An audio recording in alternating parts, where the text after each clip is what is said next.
the movie we call Me, a Zen Dharma talk on ego, the five aggregates, and reality as it is. There's something almost miraculous happening right now. Light is entering the eyes, sound is reaching the ears. The body is registering pressure, temperature, movement, and breath. Thoughts are appearing, memories are stirring, and somewhere in the middle of all this activity, a voice quietly says, "This is happening to me." That voice feels so natural that we rarely question it. We assume there must be a solid, continuous person sitting behind the eyes, receiving the world, interpreting it, and directing the life. We call that person me.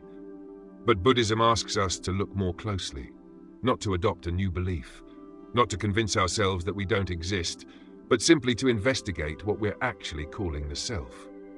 When we look carefully, what we find isn't a single permanent entity. We find activity, we find processes, we find sensations, feelings, memories, perceptions, habits, reactions, and consciousness. We find a constantly changing collection of experiences. The Buddha described this collection through the teaching of the five aggregates, or the five skandhas.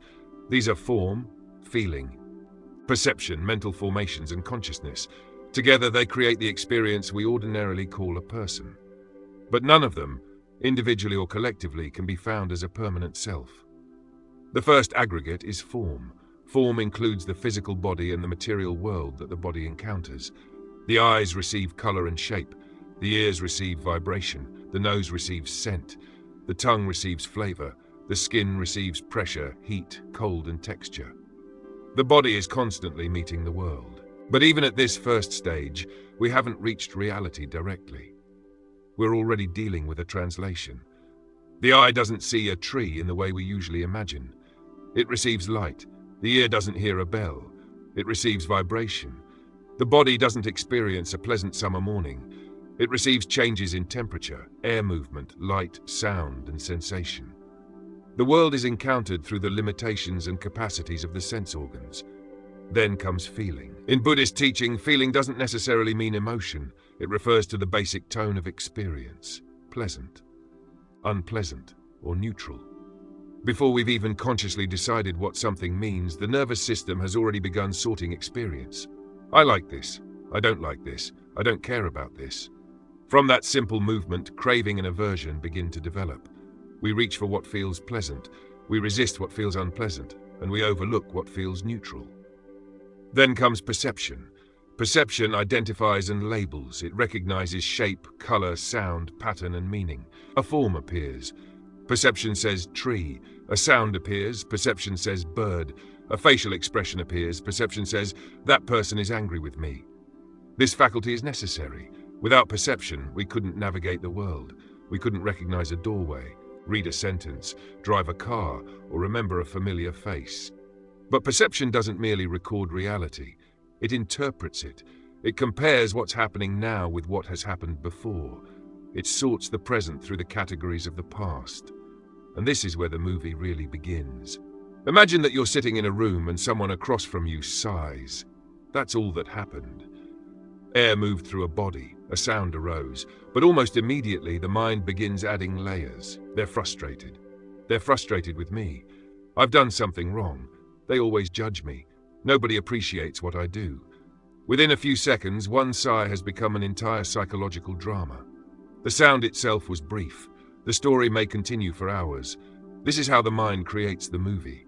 It takes fragments of sensory information and edits them together. It adds memory, it adds expectation, it adds fear, it adds desire, it adds old wounds, it adds personal history, and then it presents the finished production as reality, not as a possible interpretation, not as a story, but as the truth. The fourth aggregate is mental formations. This includes our intentions, habits, emotional reactions, opinions, judgments, impulses, and conditioned patterns.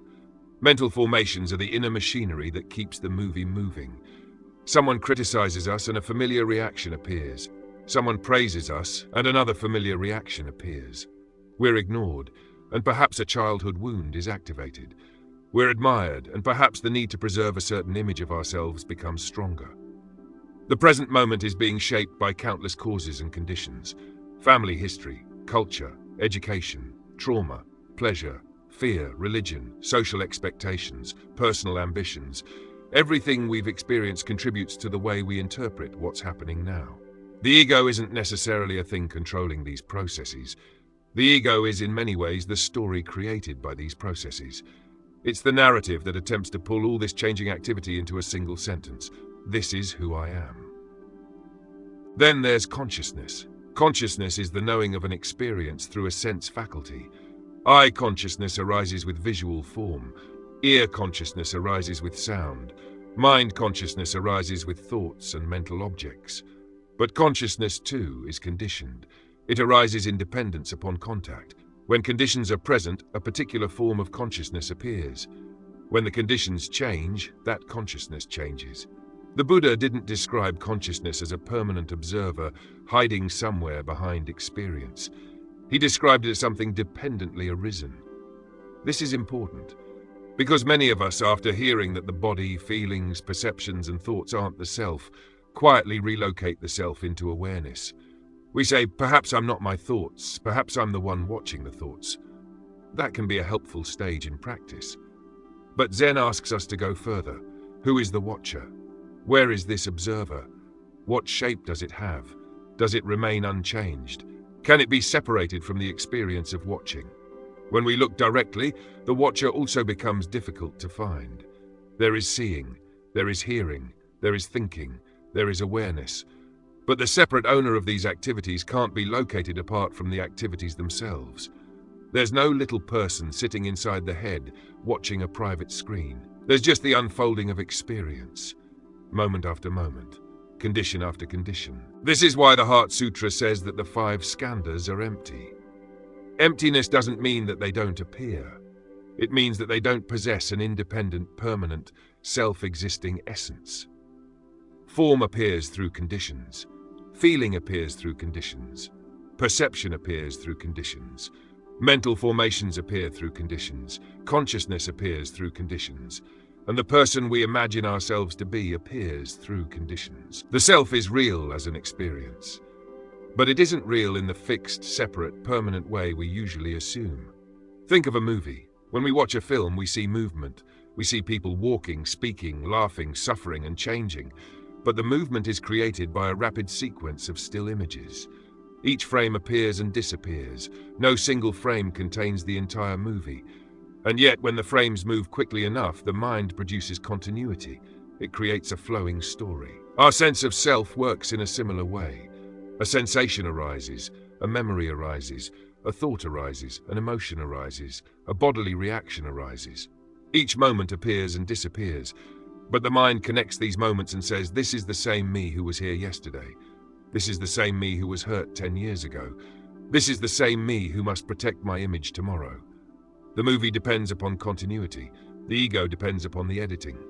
This doesn't mean there's no conventional person. There's a name. There's a history. There are responsibilities. There are relationships. There are ethical consequences.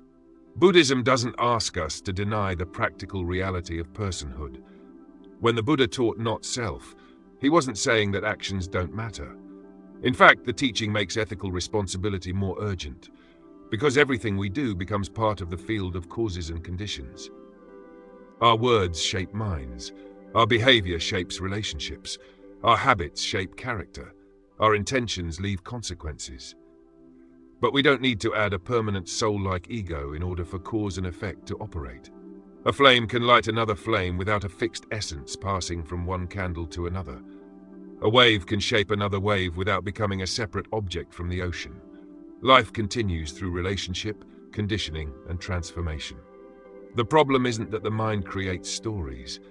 Story-making is one of the mind's functions. The problem begins when we forget that the story is a story. We mistake interpretation for reality. We mistake memory for the present. We mistake fear for prophecy. We mistake preference for truth.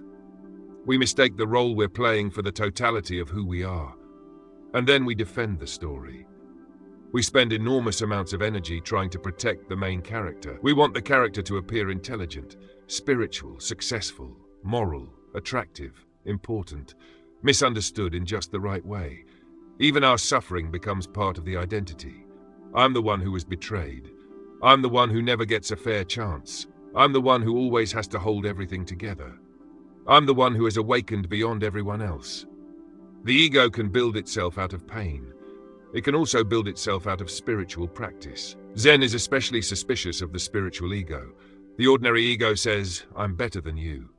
The spiritual ego says, I no longer have an ego. The ordinary ego wants recognition for achievement. The spiritual ego wants recognition for humility. The ordinary ego collects possessions. The spiritual ego may collect teachings, initiations, experiences, insights, robes, titles, and images of itself as unattached. The costume changes. The structure remains. There's still a central character trying to secure itself, trying to become permanent, trying to become invulnerable, trying to become enlightened. But enlightenment isn't the perfection of the character. It's seeing through the assumption that the character was ever independently real. Dōgen famously wrote, "To study the Buddha way is to study the self. To study the self is to forget the self. To forget the self is to be actualized by the myriad things."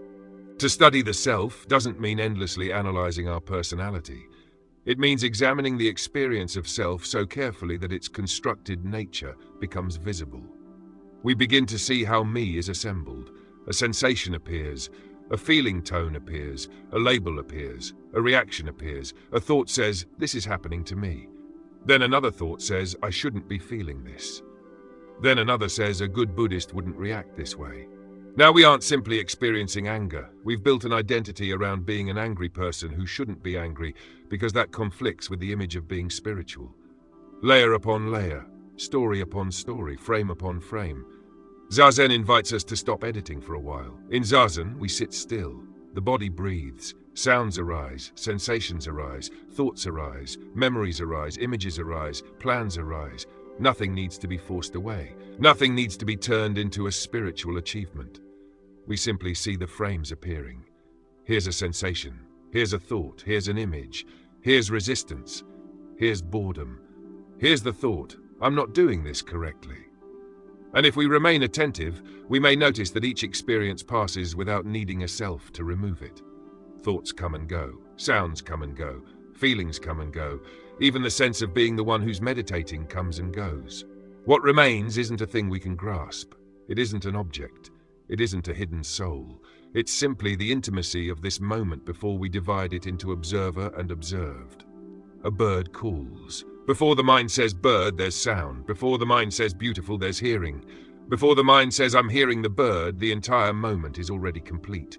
This is what Zen points toward when it speaks of suchness, reality as it is.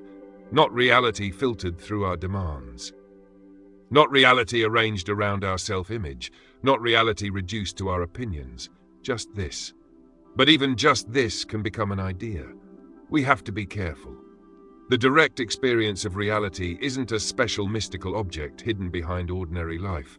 It's ordinary life before we become entangled in our commentary about it. It's washing the bowl while washing the bowl, walking while walking, listening while listening, grieving while grieving, breathing while breathing. This doesn't mean becoming passive or emotionally numb. It means meeting the moment before transforming it into a courtroom drama with ourselves as judge, defendant, witness, and jury. Suppose someone speaks harshly to you. The sound arrives, the body tightens, an unpleasant feeling arises. Perception recognizes criticism, mental formations begin producing responses. Defensiveness, anger, shame, counterattack. Consciousness illuminates the whole process. Then the ego story appears. How dare they speak to me that way? Maybe a response is necessary.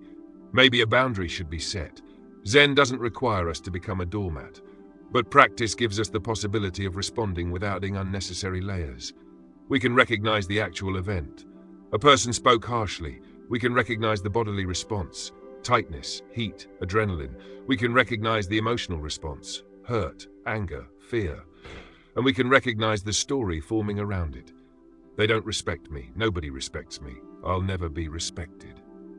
That's 3 different levels of experience. Practice helps us stop treating all 3 as equally factual. The closer we come to reality as it is, the less suffering we add to pain. Pain is part of life. Loss is real. Illness is real. Aging is real. Grief is real. Injustice is real. But suffering becomes more complicated when the mind says, this shouldn't be happening. This can't be happening to me. This proves that my life is ruined. This feeling will never end. The event becomes a story. The story becomes an identity. The identity becomes a prison. The Buddha's teaching isn't asking us to escape reality. It's asking us to notice how rarely we actually meet reality without adding ourselves to it. When the ego is seen as a construct, we don't disappear. We become less confined. There's still personality, there's still humor, there are still preferences, there are still responsibilities and relationships, but they become lighter. We don't have to protect every opinion as though it were our bloodstream. We don't have to defend every mistake as though admitting it would destroy us. We don't have to preserve a single version of ourselves forever.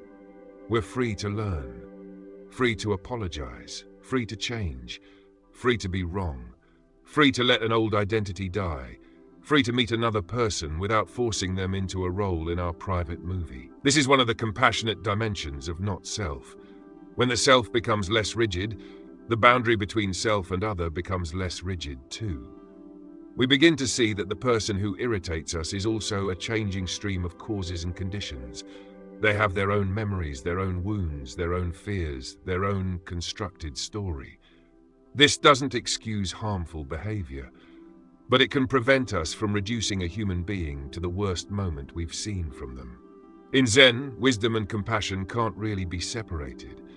To see emptiness is to see interdependence. To see interdependence is to understand that nothing exists by itself. This breath depends upon air. This body depends upon food. This language depends upon generations of human beings. This practice depends upon teachers, communities, texts, temples, laborers, farmers, donors, translators, and ancestors. Even the thought, "I did this myself," is supported by conditions too numerous to count. When we look deeply enough, the isolated self begins to dissolve into relationship. The ego says, "I exist from my own side." Reality says, "You arise together with everything." The point of Buddhist practice isn't to destroy the ego. There's no need to declare war on a process. Trying to kill the ego can become one more ego project. The point is to understand it, to see its construction, to recognize when the movie is playing, to notice when perception has become assumption, to notice when memory has become identity, to notice when fear has become certainty, to notice when a story has been mistaken for reality, and then, gently, to return. Return to the body, return to the breath, return to sound, return to the person in front of us, return to the facts of the moment, return to what's actually happening before we decide what it means about us. This moment isn't asking us to become anyone. The sound doesn't need an owner. The breath doesn't need a biography. The sunlight doesn't need our opinion. Reality is already presenting itself, complete, immediate, unedited. We may not experience some perfectly pure, objective world outside all human conditioning. As embodied beings, we always encounter life through conditions, but we can become increasingly aware of the layers we add. We can stop confusing the layers with the ground beneath them. We can hold our stories more lightly. We can remember that the movie is being assembled frame by frame. And in the space between the frames, there's no fixed character to defend. There's no permanent self to complete. There's simply this life arising, seeing, hearing, breathing, changing, and passing away. So the next time the mind declares, "This is who I am. This is how things always are. This is what that person thinks of me. This feeling will never change." Perhaps we can stop for a moment, take a breath, and ask, is this reality, or is this the movie? Then we return to the cushion, we return to the breath, we return to the world before our stories harden around it. Not rejecting the self, not worshipping the self, simply seeing the self for what it is, a temporary arrangement, a useful designation, a story woven from the 5 aggregates. A wave appearing for a moment within an immeasurable sea of causes and conditions. And when the wave no longer has to prove that it's separate from the ocean, it can finally move freely. It can rise, it can fall, it can reflect the moon, and it can return without fear to what it has always been. Just this, nothing missing, nothing fixed, nothing separate.